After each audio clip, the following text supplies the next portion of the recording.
Okay, everyone. Let's continue on.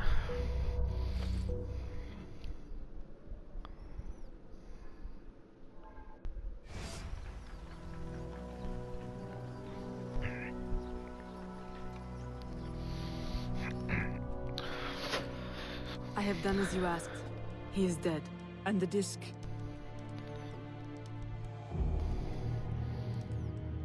If you don't understand why it's happening, go back and watch the last part for all the details. Do you swear to uphold the principles of our order and all that for which we stand? No. I do. To never share our secrets nor divulge the true nature of our work? I do. I will And divulge. to do so from now until death, whatever the cost? No. I do. Then I welcome you into our arms, sister. Together we shall usher in the dawn of a new world. One in which our hands will ensure that all things find their proper place. The My Templar daughter, way. You are one of us now. May the Father of Understanding guide us. May the Father of Understanding guide us.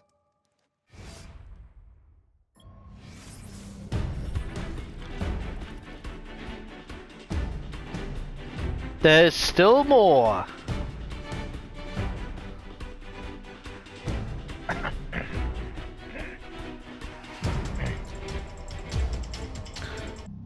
Wait for it.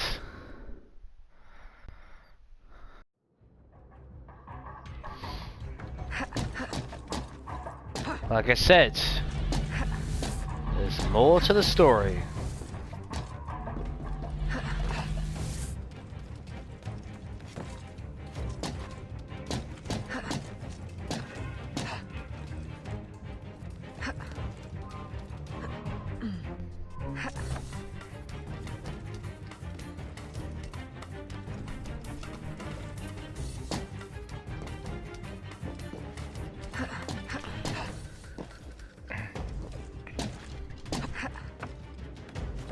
Just follow the path around.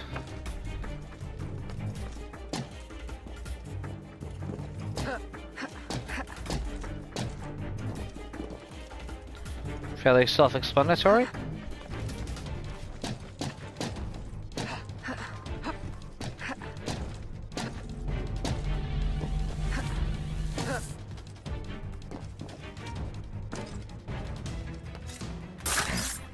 Right, let's find out what really happened. Thank you, Aruto. We appreciate it. Reconciliation.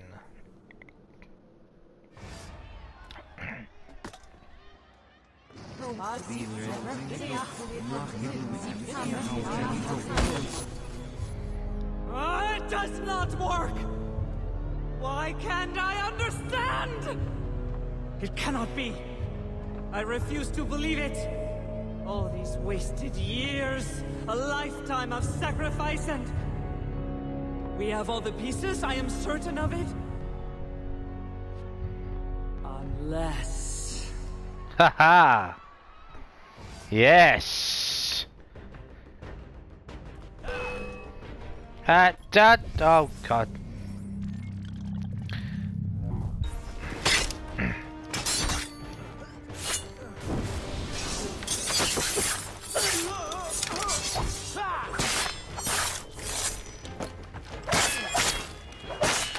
There she is!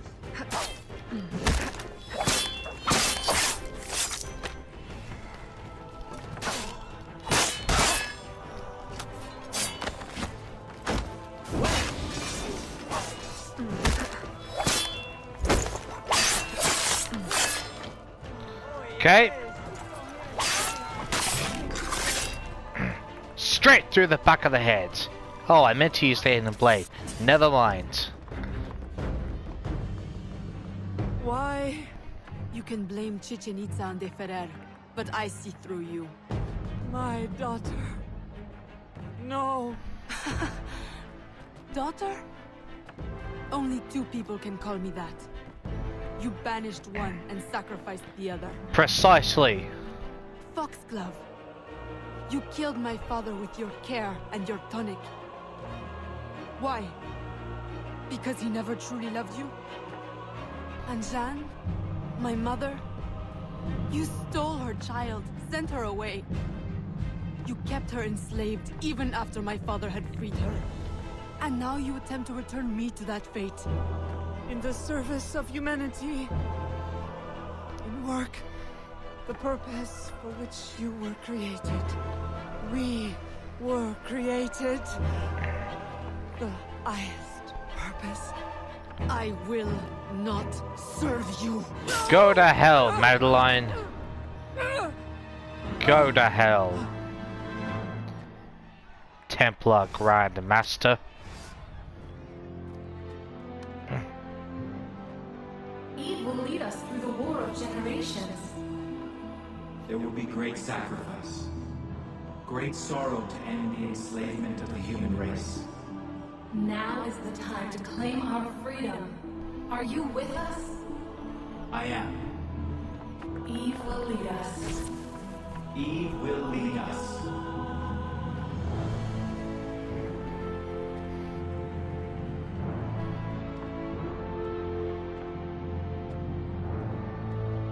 It is done.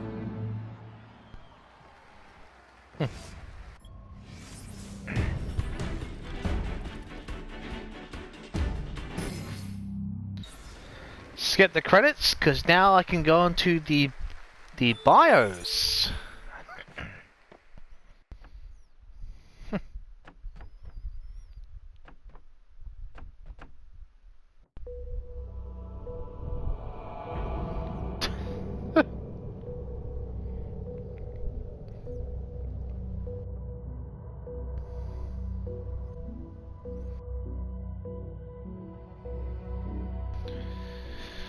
I'll just wait for the game. Load back in. There are more missions, but what I'm going to do, in fact,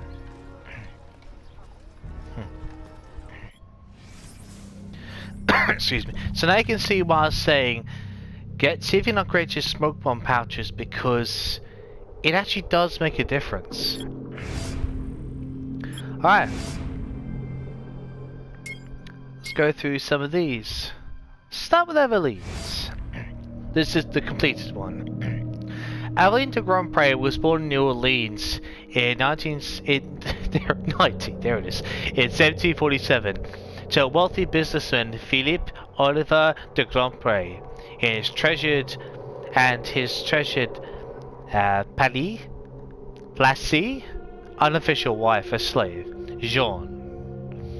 At birth, she and her mother were granted freedom. Aveline was raised in comfort and happiness under the protection of her father's wealth and influence. In 52, Philippe married Madeleine de Leal. Sometime after, Jean disappeared. Even though Madeleine quickly adopted the role of doting stepmother in order to keep a close watch over the special talents she noticed in Aveline. Her world was changed forever. Troubled by her mother's sudden disappearance, Aveline never fully recovered her trusting nature. Her curiosity, physical strength, and sense of justice made her a prime target for trading by the Assassin Brotherhood of New Orleans, and she was recruited by mentor Agathe, who rescued her from harassment to win her loyalty. Excuse me. Raphael Joaquin de Ferreira. De Ferreira was born in Guipúzcoa in the 1730s to a Templar family and sent to Cuba at an early age.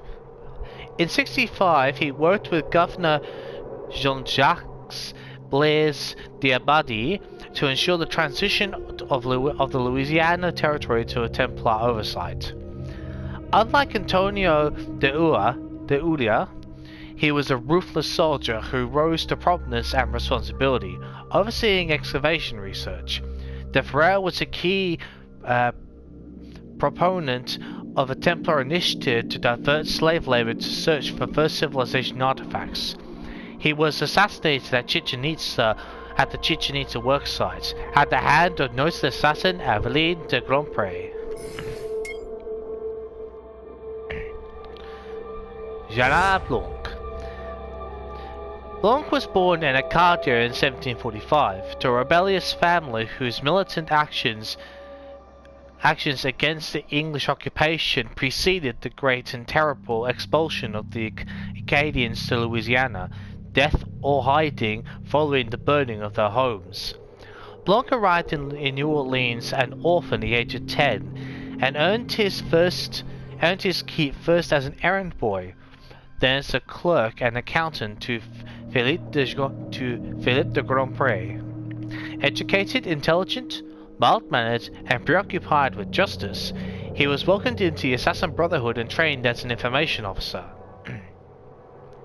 His lifelong infatuation with childhood companion Aveline is well documented, but the true nature of their relationship remains unconfirmed. Carlos Dominguez.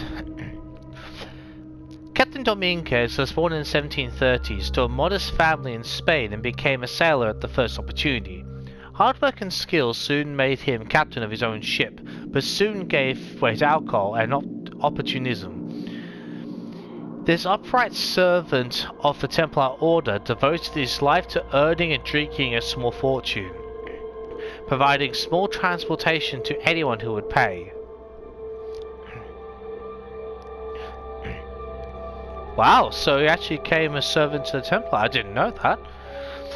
Following the loss of his ship at the hands of Aveline, Captain Dominguez was forced to reform under her supervision. He remained productive until 1803, when he was reported missing at sea. Well, those things happen. Agate. Agate was born in the 1720s on the Atlantic coast of Africa. Official reports are available. In 29, he was taken into slavery and shipped into Saint Dominique, now Haiti, where he fell in love with Aveline de Grandpré's mother, Jeanne, and was taken under the wing of revolutionary disruptor Francois Macandel. He joined the Assassin Brotherhood in 38 and was later forced to leave Jeanne to prove his commitment. Following a failed poisoning attempt against the white colonists of Saint Dominique and Macandel's subsequent execution, Agate fled to Louisiana, a marked man, and hid in the bayou. Unable to restrain mounting Templar influence alone, he soon recruited Aveline. Let's get Aveline, yeah. Aveline, de Grandpré, and Gerard Blanc into the Assassin Brotherhood and trained them. Racked by a lifetime of abuse, violence, and paranoia, Agate eventually succumbed to self-doubt and died a suicide in 77. He never saw closure for his life's work. Well, we did that for him, really.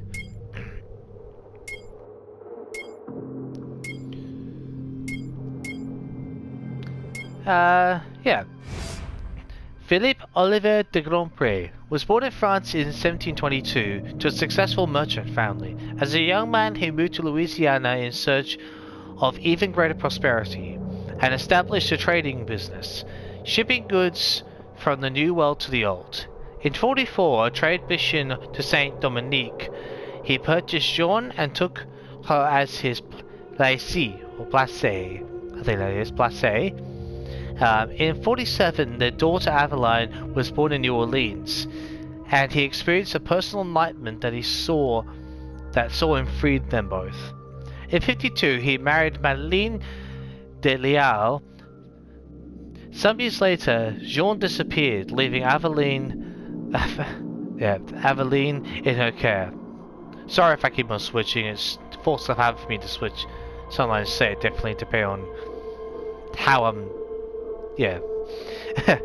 A loving father, Philippe saw to Adeline's education in business, ensuring she would grow into a woman of independent means, even if the law technically prohibited her from inheriting his estate.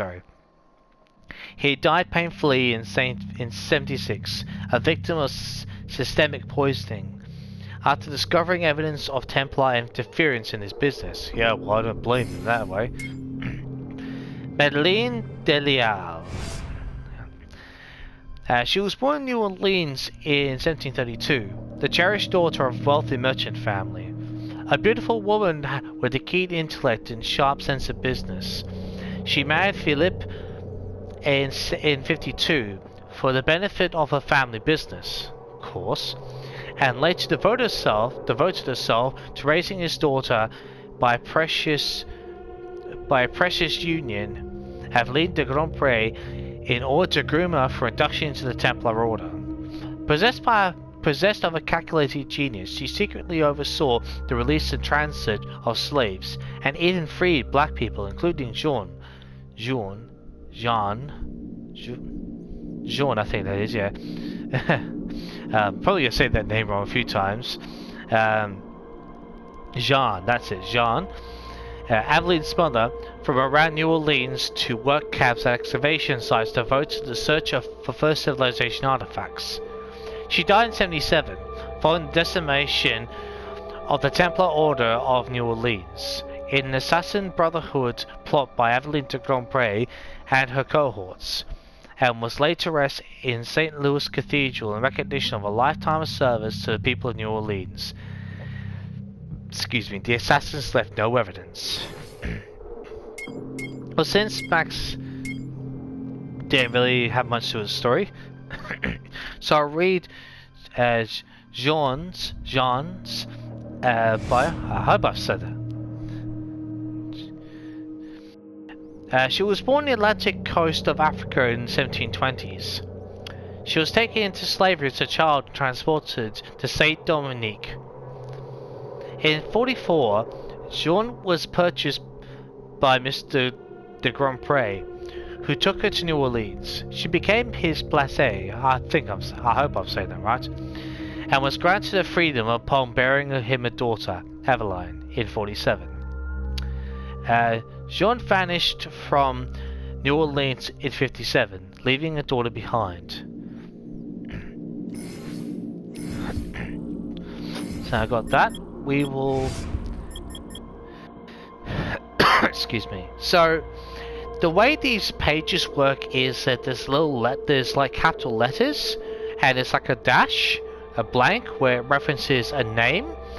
I have worked out most of the names. There are some which I can't, so I'll just be saying Mrs., Mr., or Senor, C, E, you get what I'm saying. But for those who I'm pretty sure I understand the names, I will be using them. Anyway, let's get started with Jean's diary pages. Page 1. Today, Macadal gives me book and pencil for practice lessons. Agate also. And Macadal says book is rare but better than tracing in the sand. It is gift because we learn well. He is kind. I must keep book hidden. Books are not allowed for slaves. Today Agate took my hand, but he dropped it where Baptiste came near and laughed. He say Macadal will be angry. He say Agate should be trading. Trading for what? I do not like Baptiste, or trust him. He is rude. My fingers had blisters from scrubbing, and my knees were bruised from the floor. Mistress Leal tells me to stop or I'll lower my price. If I'm ugly or lame, no one will want me at auction. If my price is low, she will beat me. Mistress C told me to pay her no mind. I don't know who that C is. Unless we find out later on in the diary, if it makes no other mention, and if you do know, will you please let me know in the comments? I'd love to know. I could never make the connection in the story. Excuse me. I follow Agate and Baptiste to secret meeting with Macandel. I know I should not, but I am worried for Agate. He's not the same after he meets with Macandel. Now I know his training is for the Brotherhood. Macandel says we must take it for ourselves, that we must fight, and not be afraid to die or kill for our freedom, like Agate.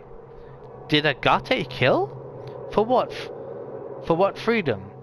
Now, I wonder, what will Macandel ask of me in return for book and lessons?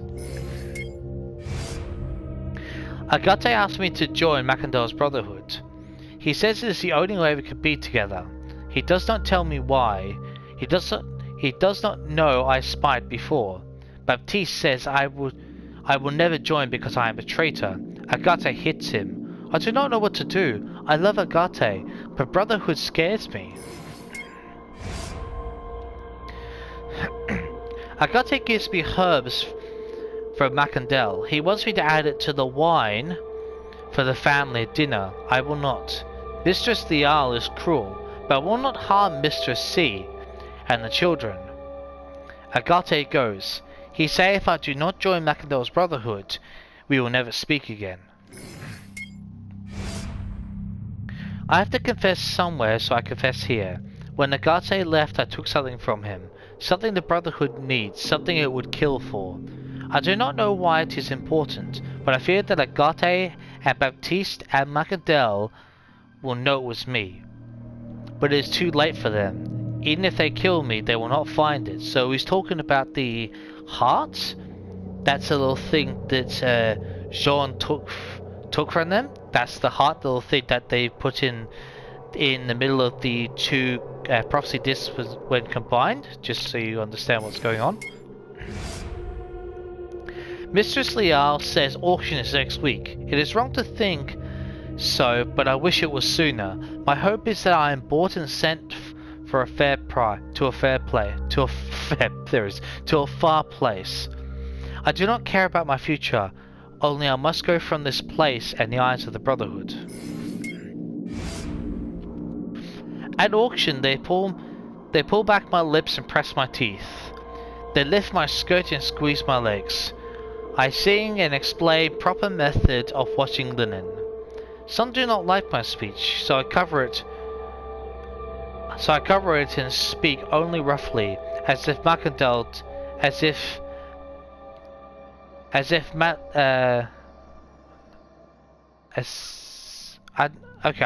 think that's if Madeline teaches me nothing, or is it Macandel?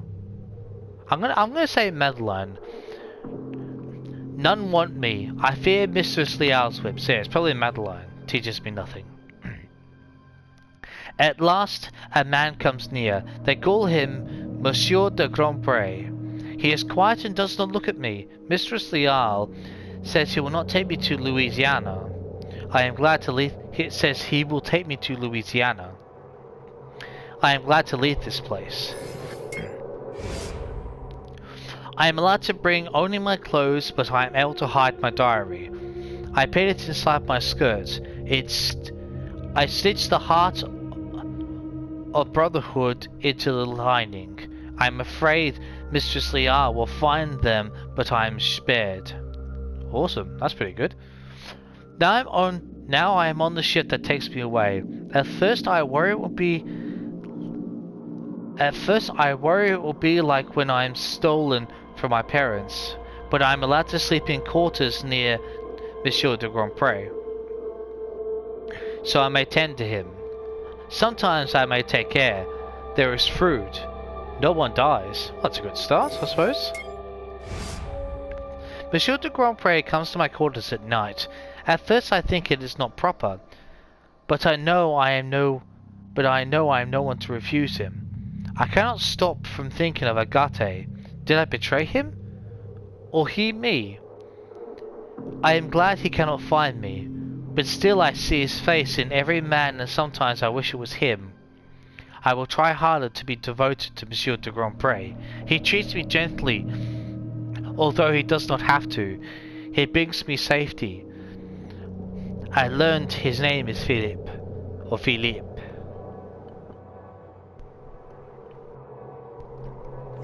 Sorry, it's getting a drink. My mouth's throat's a bit dry.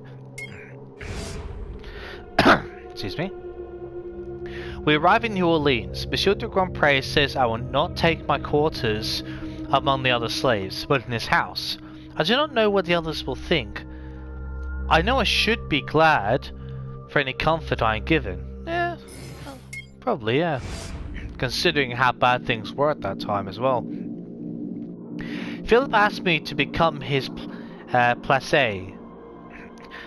I feel I must accept his offer. It is my fate that unofficial wife is the only kind of wife I can be. Maybe I earned this fate when I betrayed Agate and his brothers. Excuse me, so I'm lucky to accept. Philip treats me with more kindness than I deserve. I think I am truly fond of him. I have something to tell him as well. I am with child. I hope he will not be displeased. Oh, excuse me.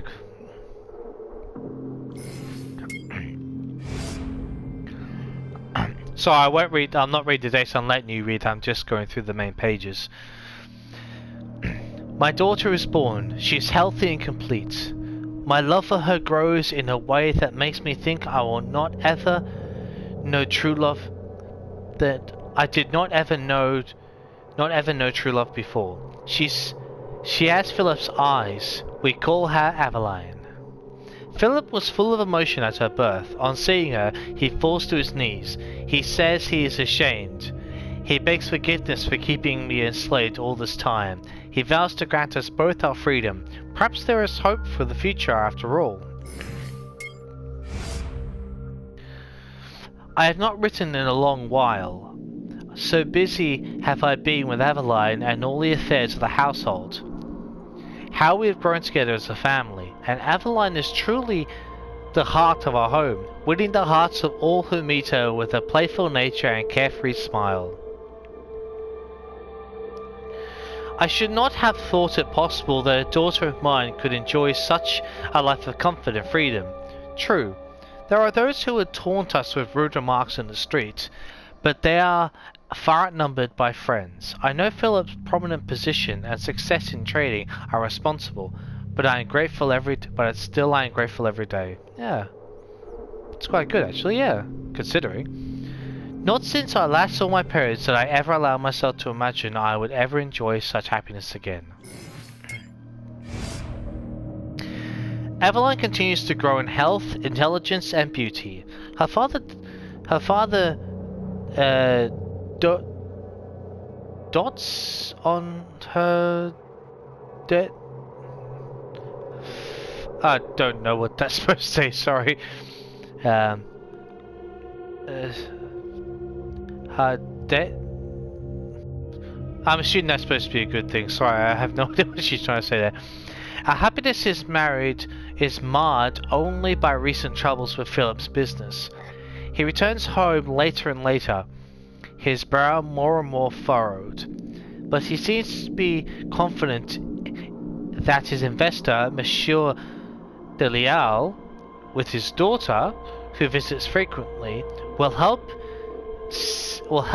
see him through these turbulent waters.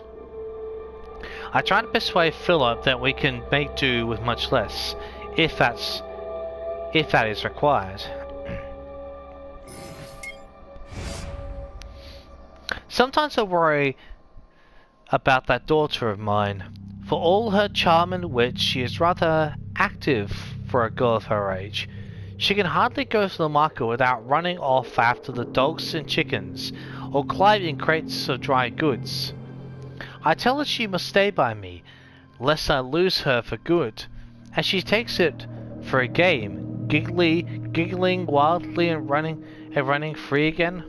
So that's what that was all about. Ah, she's just trying to... okay, so it wasn't that she didn't care, it's just that she's so used to it. It's like, she'll find me again. She's running all over the place. I think that's what it was, because that was at the very beginning of the game when Aveline was a child, and Jean was, as the mother, Jean was just standing there with that frilly umbrella. So that's what that's talking about. At the market today, the fishmonger asked me the strangest question. It seems his wife heard from the wife of the baker that Mademoiselle de Leal was seen dancing on the arm of Philip yesterday's eve at the Mardi Gras party. I told him she must have been confused by the masks. Philip worked well into the night, still preoccupied with his business. It seems a new opportunity is on the horizon. Ooh, okay. I received Mademoiselle de Leal's to tea today. She displayed a great curiosity about the house and all its artifacts. I took great pleasure in hearing Aveline demonstrate her piano lessons. Imagine, piano lessons! Never did I envision such an indulgence for a child of mine, and yet she takes to them like as a fish to water. Aww. I mean, yeah, you'd be really proud of that when you never thought it would be possible. You think it's amazing. I'd imagine. I've had a shock. Philip is to be married officially to the daughter of Monsieur de Leal. What is to become of me and Aveline? I would flee right now in the night, but I know without Philip's protection the risk of capture is too high. If I were re-enslaved, no, I cannot even think it. There must be some mistake. One life cannot contain so much sorrow as this. Monsieur de Grandpré, I will not call him Philip now, has married the Madame. He insists nothing need change between us, but he is blind. Everything has changed. Yeah, I can imagine. Aveline and I have our own private quarters in the mansion, and the Madame fancies that she employs me as her personal handmaid. How was she able to support my presence? With the gossiping tongues of New Orleans lapping always at our door, I do not know. Still, I dream of fleeing, but Aveline loves her father so, I cannot wrench her from him as I was stolen from my parents. The Madame has taken a rather curious interest in me. She thanks me effusively for every small favor, though I am in her employ, and she sits for hours as I work on my mending, asking me question after question about my treatment in Saint Dominique. She is surprisingly knowledgeable on the subject, and is even familiar with the name Macandal. However, I wish to detest her for the ruin she has brought me. I will always find myself compelled to answer, beyond the politeness I owe her as the employer.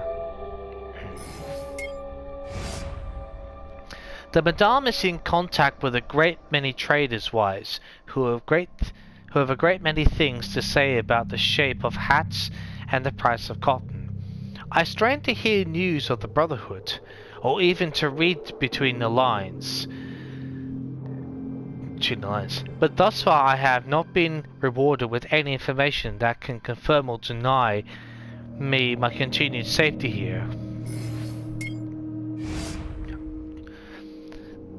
Madeline told me the strangest thing today. She said the wife of a trader whose associate was recently near Saint Dominique heard tell of a story that a certain voodoo Haugen, going by the name of Macandal, had been seen embarking ship for Louisiana. Isn't that strange? She asked me. What could a man like that possibly want in New Orleans? What could he possibly be looking for? I fear I now know the answer too well. It is me. This is very hard to write, almost impossible. Tonight I leave New Orleans. Madeline, bless her soul, has sworn to love and raise Aveline as her own, and see to her education and protection, at least until it is safe for me to return using her contacts. She has found a place for me in Chichen Itza, where I will find both safety and employment. Once the threat has passed, I will return. If I do not believe it would be soon, I do not think I could live with myself. I leave my daughter now, knowing it is the only way to keep her safe. The only way I can ever see her again. I left the heart with her for safekeeping, though she does not know it. No, she didn't. I do not know the date, but for the grief that haunts my every moment, I am well here in Chichen Itza. Monsieur de Ferreira gave me a comfortable welcome, and work in the community he is building. There are men of science here, undertaking a great archaeological excavation in the name of finding sacred ruins and discovering history. I do not have to hide my writing here. It is encouraged. They have provided me a new book. The old one I left behind. For what purpose can the past serve me here? It makes sense in a way, yeah. I discovered something curious at the worksite today. The artifacts we unearthed bear a striking resemblance to the heart of the Brotherhood. A chill passed through me when I saw the first shard. I do not want to demean the kindness that has been shown to me, but I can't help but wonder what is the purpose of this excavation, and who are my employers behind their smiles. Oh, how I wish the Madame would send news from New Orleans. I miss Aveline so terribly, and wish to leave this place the moment it is safe. Oh wow, so they're actually unearthing probably bits of stone and shards of one of the temples for the Isu. Wow, that was quick from them. Surprising, actually. I've been promoted to forewoman, so I know they do not detect my suspicion, but every day I grow more concerned. I do not like the greedy glint in De Ferreira's eye when he demands to know why more artifacts have not yet been found. Well, they're hidden for a reason, you idiot, De Ferreira. God. Still, no word from the Madame about Aveline. Does my daughter even remember my face? Oh, she remembers. I believe I've discovered the artifact they seek. If to hold it is to sense its power, it is a piece of a disc, one part of a puzzle, requiring the companionship of two or more others. One I am sure I know already. The other, I sense I've seen it before, but where? The answer eludes me. It does not matter now. I've hidden the shard. They will not find it. The whole will never be assembled. Well, we assembled and heard the message, so that was okay, I guess. I realize now that I was foolish to trust the Madame.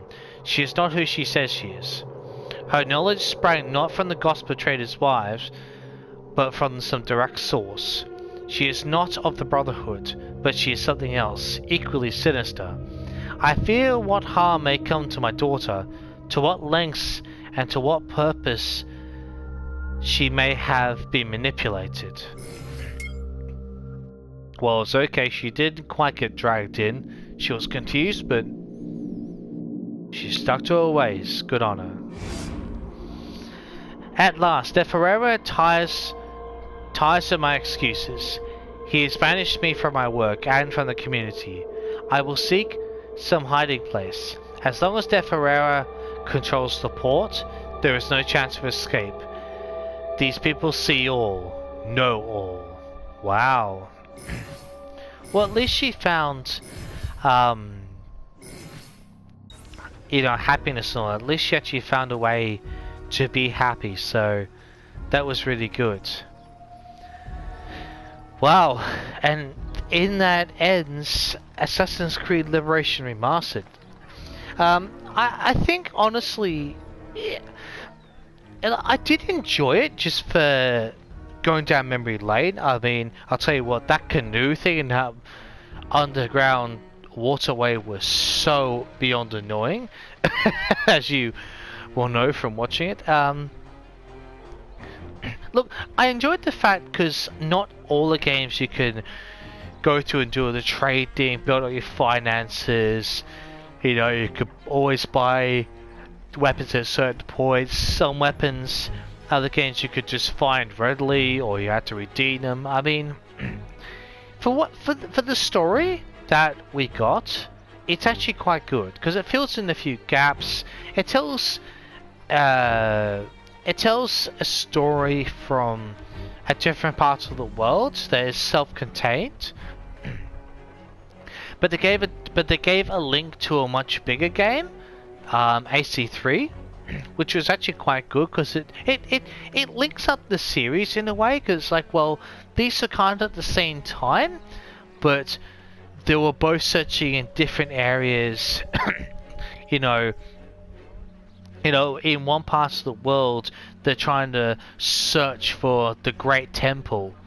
In other ones, they're just trying to find shards and search through Mayan ruins and whatnot. So it does actually, it makes you think about how vast, and what actually happens, like all sorts of things that can happen around the world at the same time. So it broadens your imagination and perspective of what could happen. So, excuse me, but I really wanted to read that. That's why I spent some time in between recordings to actually go and find all of Jean's diary entries, because it does help build the world and tell a bit of the story and explain some things as well. Just, it helps a lot.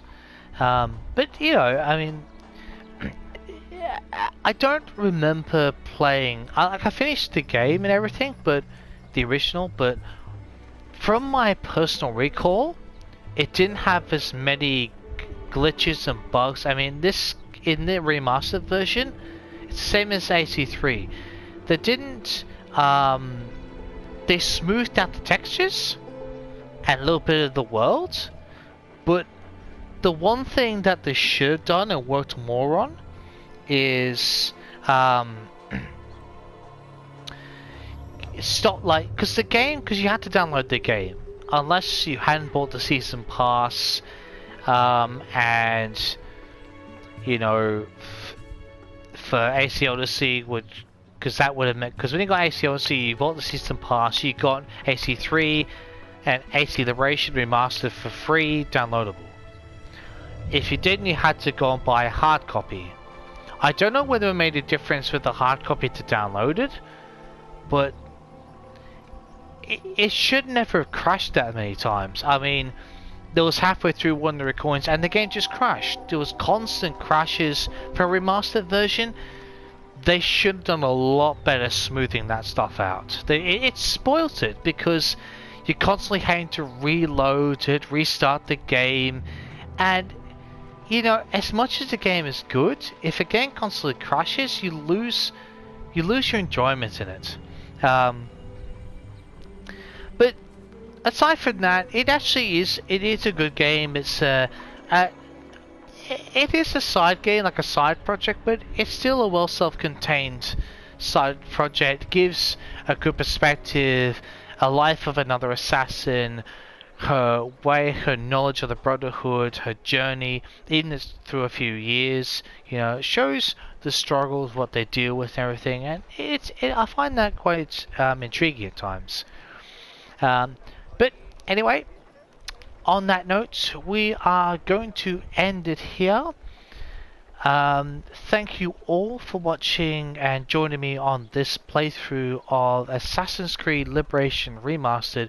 I hope you've enjoyed it, and I will see you all next time for a brand new Let's Play. Until next time, happy gaming.